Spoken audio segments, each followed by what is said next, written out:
चलिए, good evening आप सभी को। Good evening. कैसे हैं आप सभी? उम्मीद करते हैं बहुत अच्छे होंगे, बहुत अच्छे होंगे। चलिए, आज से एक नया शुरुआत आप सबको लेकर आप सबके बीच इस चैनल पे एक नया शुरुआत बिहार बोर्ड क्लास 10th के लिए एक प्यारा सा पहल है मेरा आपके साथ मैथमेटिक्स को लेकर के। क्लास 10th मैथमेटिक्स हम लोग पढ़ने जा रहे हैं और ये पहल आज से शुरू हो रहा है, यानी कि 31 तारीख से, और ये 5वां महीना है। तो आज हम लोग सिलेबस डिस्कशन करेंगे और सिलेबस के बारे में बहुत अच्छे से जानकारी लेंगे। फिर नेक्स्ट डे से हमारा जो है क्लास डे बाय डे चलता रहेगा। कोशिश है कि बहुत अच्छा कंटेंट आप सबके बीच प्रोवाइड कराया जाए, एक अलग अंदाज में, अलग वे में। ठीक है, तो सबसे पहले आज हम लोग सिलेबस डिस्कशन पे बात करते हैं। क्या होता है सिलेबस और हमारा सिलेबस है क्या, क्लास 10th का सिलेबस क्या है, क्लास 10th में हम लोग को क्या क्या पढ़ना है, किस वे में पढ़ना है, गाइडेंस क्या क्या हो सकता है, कैसे हो सकता है, ये सारा कुछ क्यों कैसे का जवाब आपको मिलेगा आज।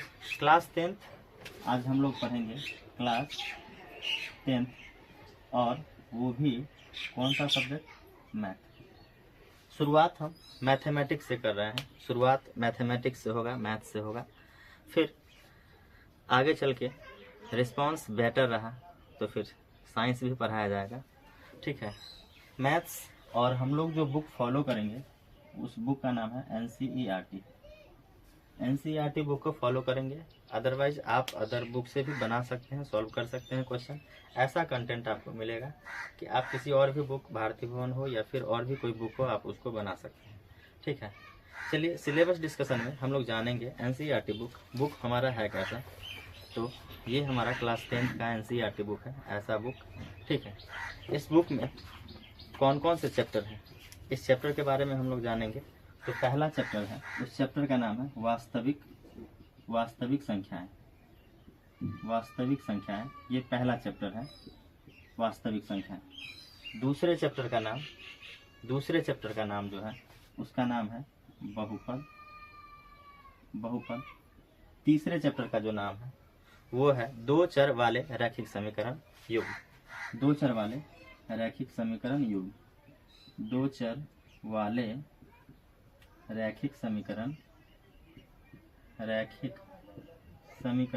युग्म।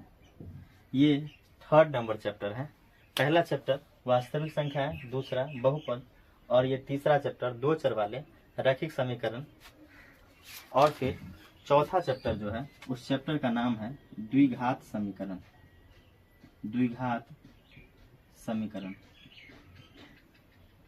पांचवा जो चैप्टर है क्लास 10th में वो है समांतर श्रेणियां। क्या है? पांचवा चैप्टर जो है उसका नाम है समांतर श्रेणियां। ठीक है, ये है पांचवा चैप्टर। 6 नंबर जो चैप्टर है उस चैप्टर का नाम है त्रिभुज, यानी ट्रायंगल, त्रिभुज। ये 6 नंबर चैप्टर है। 7 नंबर जो चैप्टर है उस चैप्टर का नाम है निर्देशांक ज्यामिति।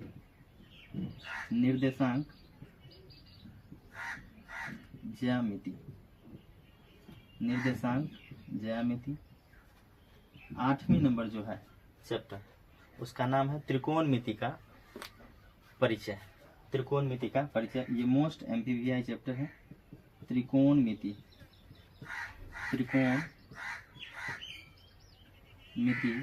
का परिचय। ये है 8वां नंबर चैप्टर, त्रिकोणमिति का परिचय, त्रिकोणमिति का परिचय। ठीक है, 9th नंबर चैप्टर है त्रिकोणमिति के कुछ अनुप्रयोग। चैप्टर नंबर 9 है त्रिकोणमिति के कुछ अनुप्रयोग। 9 नंबर चैप्टर है त्रिकोणमिति के कुछ अनुप्रयोग। और फिर 10th नंबर जो चैप्टर है उस चैप्टर का नाम है वृत्त। 10th नंबर चैप्टर है उसका नाम है वृत्त। 11 नंबर जो चैप्टर है उसका नाम है वृत्तों से संबंधित क्षेत्रफल। 11 नंबर जो चैप्टर है रचना। ठीक है, रचनाएं, ये है 11 नंबर चैप्टर। और 12 नंबर जो चैप्टर है 12 नंबर चैप्टर, वो है वृत्तों से संबंधित क्षेत्रफल। वृत्तों से संबंधित क्षेत्रफल, वृत्तों से संबंधित क्षेत्रफल। ठीक है। 12 नंबर चैप्टर जो है वृत्तों से संबंधित क्षेत्रफल। 13 नंबर पृष्ठीय क्षेत्रफल और आयतन। पृष्ठीय क्षेत्रफल और आयतन, ये 13 नंबर चैप्टर है, पृष्ठीय क्षेत्रफल और आयतन। 14 नंबर जो चैप्टर है उसका नाम है सांख्यिकी। ठीक है।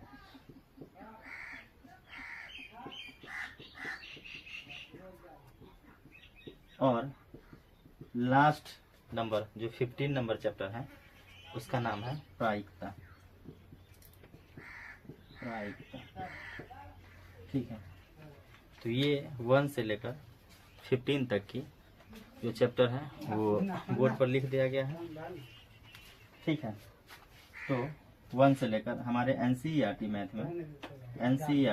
मैथ में जो चैप्टर है वो 1 से लेकर के कहाँ तक है, सॉरी 15 तक है। 1 से लेकर कहाँ तक है, 15 तक है। इन सारे चैप्टर का अपनी अपनी अहम भूमिका है, सबकी भूमिकाएं अलग अलग है, सबका महत्व अपना अपना है और सबका एग्जाम में अपना अपना वेटेज है। ठीक है। सारे चैप्टर को हम लोग को पढ़ना है एक एक करके। ठीक है। ऐसा नहीं है कि कोई भी एक ऐसा चैप्टर जो बहुत ज़्यादा इम्पोर्टेंट है और कोई ऐसा चैप्टर जो इम्पोर्टेंट नहीं है। सारे चैप्टर इम्पोर्टेंट है और सारे चैप्टर को हम लोग को पढ़ना है 1 to 1 करके। ठीक है। बट इन सारे चैप्टर को पढ़ना है, पढ़ते हम लोग क्यों, हमारा मकसद क्या है? तो हमारा एम जो है, हमारा जो एम है वो है 100/100। किसमें? मैथ्स में। क्या एम है हमारा? 100/100 हमारा मैथ्स में एम है। बोर्ड एग्जाम में 100/100 मार्क्स लाना है, 100 में से 100 मार्क्स लाना है, तो फिर इसके लिए एक अच्छी सी रणनीति होनी चाहिए। बिना रणनीति का हम लोग नहीं पढ़ाई कर सकते और पढ़ाई करेंगे भी तो फिर सफलता हासिल नहीं हो पाएगी। इसके लिए प्यारा सा रणनीति चाहिए हमें। रणनीति क्या है? इन सारे चैप्टर को सबसे पहले 1 to 1 पढ़ेंगे। एग्जाम में, एग्जाम का पैटर्न क्या है हमारे एग्जाम में? ठीक है। तो एग्जाम पैटर्न हम लोग जानते हैं। सबसे पहले इस बोर्ड को इरेज करते हैं। ठीक है।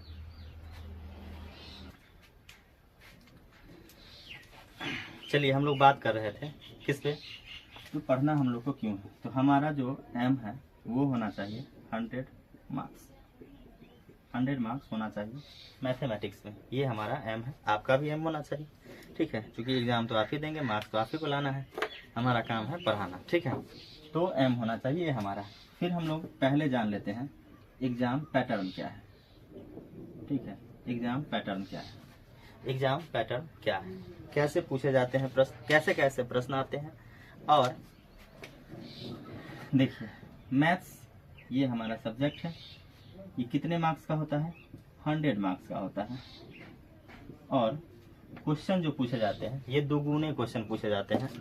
यानी दुगुने क्वेश्चन का मतलब ये है कि 200 मार्क्स का क्वेश्चन हमारे बोर्ड एग्जाम में पूछे जाते हैं। ठीक है। कितने मार्क्स का? 200 मार्क्स का क्वेश्चन पूछे जाते हैं। 200 मार्क्स में से हमें कितने मार्क्स का क्वेश्चन को सॉल्व करना है? केवल व केवल 100 नंबर का। ठीक है। कितने नंबर का? 100 नंबर का। अब 100 नंबर में क्वेश्चन का टाइप क्या है, कैसे क्वेश्चन आएंगे? क्वेश्चन का 2 टाइप है। ठीक है। क्वेश्चन का 2 टाइप है। एक टाइप तो ऑब्जेक्टिव है। ऑब्जेक्टिव जो ऑप्शन वाले होते हैं, एमसीक्यू होते हैं। ऑब्जेक्टिव जिसमें क्वेश्चन होता है, 4 ऑप्शन होते हैं। ठीक है। और एक यहाँ है सब्जेक्ट। ठीक है। जो लिखने वाला होता है। इसमें भी ऑब्जेक्टिव में क्वेश्चन तो पूछे जाते हैं कितने? 100। कितने क्वेश्चन होते हैं? 100 क्वेश्चन।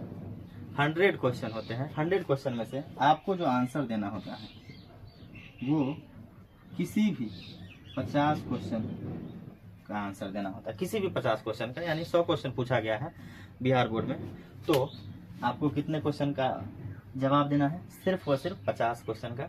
तो 50 क्वेश्चन जो है छोड़ दीजिए जो नहीं आता है, और जो 50 क्वेश्चन जो आपको लगता है कि बहुत आसान है, इजी क्वेश्चन है, उनको पहले सॉल्व करिए। और किसी भी 50 क्वेश्चन का जवाब देना है आपको, और हर क्वेश्चन एक मार्क्स का होता है, यानी 50 क्वेश्चन का जवाब देते हैं 1 मार्क्स। यहाँ से आपको मिलेगा 50 मार्क्स, यहाँ से 50 मार्क्स। यहाँ सब्जेक्टिव वाले में 2 टाइप क्वेश्चन होते हैं, इसमें 2 टाइप क्वेश्चन होते हैं। एक होता है शॉर्ट, जिसको हम लोग बोलते हैं लघु उत्तरीय, और एक होता है दीर्घ उत्तरीय। लघु उत्तरीय और फिर दीर्घ उत्तरीय। लघु उत्तरीय क्वेश्चन जो होता है वो 30 होता है, उसमें से आपको सॉल्व करना है 15, और हर क्वेश्चन 2 मार्क्स का होता है, यानी 15 गुने 2, यानी यहाँ से मिलेगा आपको 30 मार्क्स। ठीक है, यहाँ से कितने मार्क्स मिलेंगे? 30 मार्क्स मिलेंगे। दीर्घ उत्तरीय में 8 क्वेश्चन होता है, उसमें से आपको कोई 4 ही का उत्तर देना है, और हर क्वेश्चन 5 नंबर का होता है, यानी 4 क्वेश्चन का जवाब देना है, 5-5 मार्क्स का है, यहाँ से है 20 मार्क्स। ठीक है, ऐसे हैं। तो टोटल यहाँ से आएंगे कितने? टोटल 50 मार्क्स ऑब्जेक्टिव से, लघु उत्तरीय से 30, और फिर दीर्घ उत्तरीय से 20, और हो कितना गया? 190 यहाँ लाना है। यही हमारा टारगेट है, और टारगेट को आसानी से अचीव किया जा सकता है, थोड़ा सा पेशेंस रख करके। पेशेंस के साथ हम लोग जब पढ़ेंगे, पढ़ाई करेंगे, तो फिर अचीव किया जा सकता है, कोई भारी बात है भी नहीं। हम आपको एक छोटा सा एग्जांपल समझाते हैं। आज के टाइम में ये जो पैटर्न है एग्जाम का बहुत इजी है। पुराने समय की अपेक्षा, जब हम लोग पढ़ते थे उस समय की अपेक्षा आज के समय का पैटर्न बहुत बढ़िया है। अब हम आपसे बोले कि एक पेड़ में 10 आम के पेड़, 10 आम है, और फिर 10 को तोड़ के गिराना है एक ही बार में, तो थोड़ा सा मुश्किल होगा। बट हम बोले एक पेड़ में 100 आम है, और एक बार में ही एक पत्थर से तोड़ के गिराना है 10 आम, तो थोड़ा सा कम मुश्किल होगा, वो आसान होगा। यहाँ नंबर ऑफ क्वेश्चन बहुत ज़्यादा है, और आपको सॉल्व बहुत कम करना है, यानी सीधे डबल है। 200 मार्क्स का क्वेश्चन है, और आपको 100 मार्क्स लाना है, यानी 100 मार्क्स का ही क्वेश्चन सॉल्व करना है। यहाँ पे ऐसी बात ये है कि कुछ क्वेश्चन आपको जो नहीं आता है आप उसको स्किप कर सकते हैं, बना सकते हैं, बट पहले ऐसा बिल्कुल भी नहीं होता था। आपको बनाना ही है सारे क्वेश्चंस को। ठीक है, इसका रणनीति क्या है? अभी जो भी वीडियो आएगी इस YouTube चैनल पे, वो सारी वीडियो रिकॉर्डेड होगी कुछ समय, फिर आगे चल के लाइव पढ़ाया जाएगा। रिस्पांस बेहतर रहा तो ठीक है, बट जब तक रिस्पांस बेहतर नहीं होगा तब तक मेहनत जारी रहेगा, और मेहनत कंटिन्यू रहेगा। ठीक है, आपको भी अचीव करना है, हमें भी अचीव करना है। ठीक है, सबका अपना अपना गोल है। हमारा भी एक गोल है कि बहुत अच्छा से अच्छा कंटेंट डिलीवर कराया जाए, और फिर मेहनत किया जाए, हम भी ग्रो करें, साथ में आप भी ग्रो करें। तो इसमें ग्रोथ के लिए हमें चाहिए क्या? तो आपके पास 2-3 कॉपी चाहिए। कितने कॉपी चाहिए? 2-3 कॉपी चाहिए। एक कॉपी जब आप क्लास में क्लास करेंगे, जब क्लास आप देख रहे हैं उस समय साथ में नोट करेंगे, यानी कि क्लास नोट्स बनाएंगे। एक कॉपी चाहिए आपको क्लास नोट्स बनाने के लिए। ठीक है, जब आप क्लास में पढ़ रहे हैं तो क्लास में जो भी पढ़ाई हो रहा है, लेक्चर देख रहे हैं, जो भी पढ़ाई हो रहा है उसको बनाइए। एक कॉपी होना चाहिए आपके पास एक्सरसाइज सॉल्व करने के लिए, यानी बुक का क्वेश्चन सॉल्व करने के लिए एक कॉपी चाहिए। और एक कॉपी चाहिए हमें PYQ प्रीवियस ईयर क्वेश्चन, यानी क्वेश्चन बैंक सॉल्व करने के लिए एक कॉपी चाहिए। और ऐसा मान के चलिए कि ये फेयर रहेगा, और ये भी फेयर के रूप में रहेगा, और ये इसको रफ की तरह यूज करिएगा। ठीक है, नंबर कैसे आएंगे? 3 कॉपी होंगे, 2 कॉपी में भी काम चल सकता है। ठीक है, इसके लिए अलग से कॉपी नहीं, बट NCERT बुक के लिए एक अलग से फेयर तो चाहिए ही चाहिए। आप इसको प्रैक्टिस जितना करोगे जितना करोगे, प्रैक्टिस जितना करोगे, प्रैक्टिस जितना करोगे जितना करोगे, सफलता उतना ही मीठा होगा। ठीक है, प्रैक्टिस जितना अच्छे से करोगे, जितना जितना ज़्यादा करोगे, ठीक है, उतना ज़्यादा सफलता मिलेगा। कहा जाता है, आपको याद रखना है R equal to R, R equal to R. आप लोग साइंस में पढ़े होंगे S बराबर R/2, बट यहाँ पर ये R equal to R, R for revision. आप जितना ज़्यादा रिवीजन करोगे उतना ही अच्छा क्या रहेगा, result. Revision equal to result, जितना रिवीजन उतना ज़्यादा रिजल्ट। ठीक है, तो इन चीज़ों को ध्यान में रखेंगे, चैप्टर बाय चैप्टर पढ़ेंगे। ठीक है, और क्लास हमारा कैसे होगा, सबसे पहले पहला क्लास, पहले किसी भी चैप्टर को हम लोग शुरू करेंगे तो चैप्टर जब शुरू करेंगे तो चैप्टर शुरू करने से पहले हम लोग पढ़ेंगे कंटेंट को, बेसिक कंटेंट पढ़ेंगे, बेसिक पढ़ेंगे, थ्योरी पढ़ेंगे, इसको थ्योरी बोला जाता है। ठीक है, फिर हम लोग क्या करेंगे, एक्सरसाइज करेंगे, जो भी एक्सरसाइज है उस एक्सरसाइज को करेंगे। फिर एक्सरसाइज करने के बाद हम लोग करेंगे PYQ का स्पेशल वीडियो डालेंगे, स्पेशल क्लास होगा PYQ। जैसे कोई भी चैप्टर, जैसे रियल नंबर है, पहला ही चैप्टर वास्तविक संख्या है, तो पहले इसके बारे में जानेंगे, वास्तविक संख्या क्या है, वास्तविक संख्या का पूरा थ्योरी पढ़ेंगे, बहुत अच्छे से नॉलेज लेंगे, सारे नंबर्स के बारे में पढ़ेंगे, इवन है, ऑड है, प्राइम है, कंपोजिट है, यानी सहभाज्य, भाज्य, को प्राइम, सारे जितने भी नंबर्स है सब के बारे में पढ़ेंगे, HCF पढ़ेंगे, LCM पढ़ेंगे, जितना भी टॉपिक है सारे टॉपिक के बारे में अच्छे से हम लोग स्टडी करेंगे। फिर हम लोग एक्सरसाइज सॉल्व करेंगे, और फिर एक स्पेशल क्लास में हम लोग प्रीवियस ईयर क्वेश्चन को करेंगे, PYQ को करेंगे। ठीक है, तो फिर हमारा जो है एक भी क्वेश्चन छूट नहीं सकता है, और एग्जाम में बहुत बढ़िया से हम लोग जो है हम अपनी एम को प्राप्त करेंगे, और आपका एम होना चाहिए 100 मार्क्स मैथमेटिक्स में। ठीक है, बाय, सी यू। मिलते हैं फिर आप सबके बीच एक नए चैप्टर के साथ, नई शुरुआत आप लोगों के साथ। ठीक है, बाय बाय।